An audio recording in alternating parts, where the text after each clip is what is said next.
Bonjour à tous, donc petite vidéo ici. Il y a un trade qui s'est passé pas comme je le souhaitais.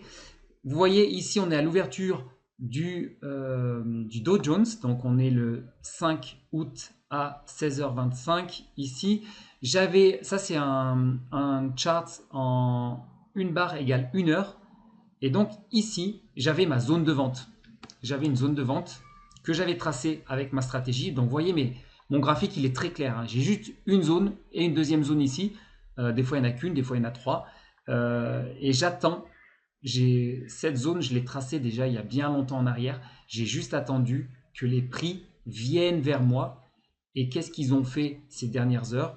Comme moi, je ne trade pas quand les marchés sont fermés, j'ai attendu.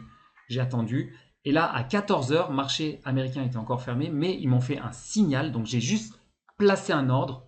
J'ai placé un ordre au bas de cette bougie de signal. Et vous voyez, les marchés, ils sont d'abord remontés. Ils sont passés en dessus, ici, de cette bougie de signal, mais j'étais toujours pas entré en position.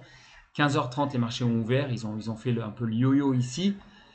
Et pour finalement, à 15h59 et 59 secondes, les marchés ont clôturé ici à 44 165. Je vais peut-être mettre les informations ici.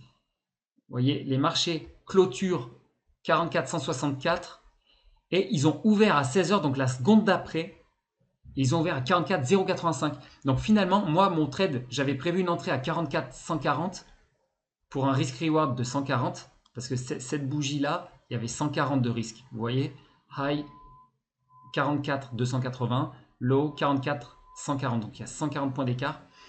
Et mon take profit, moi, il était à 44 000. Donc là, les marchés ils vont rapidement. Et le problème, c'est que moi, les marchés m'ont fait rentrer à 44 085 du fait qu'il y a eu un gap ici. Et donc, ce que j'ai fait, vu que ça ne s'est pas passé comme j'avais prévu, c'est que j'ai coupé mon trade à break-even parce que le risk-reward n'était plus respecté.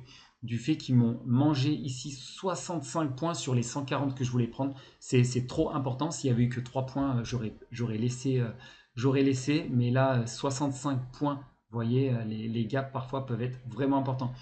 Donc, les marchés sont revenus clôturer plus ou moins le gap qu'il y a eu avant de redescendre et aller trouver mon TP final que j'avais à 44 000.